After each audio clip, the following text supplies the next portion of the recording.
Ma'rur bin Suwaid says that he saw Hazrat Abu Zar radiyallahu anhu wearing a cloak, and his slave was also wearing a cloak similar to his. I asked him the reason. The reporter says that Hazrat Abu Zar radiyallahu anhu said, during the reign of Allah's Apostle sallallahu alaihi wasallam, I passed some reprehensible remarks about a man's mother. He came to the Prophet sallallahu alaihi wasallam and complained of it.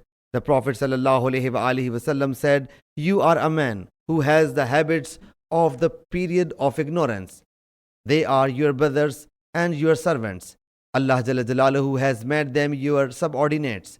So whoever has a brother under his subordination should feed him what he himself consumes, provide him with the clothes to wear which he himself wears, and should not force him to do a task which is laborious for him. But if he asks him to do a laborious task, he should assist him. Sahih Muslim Hadees number 4291.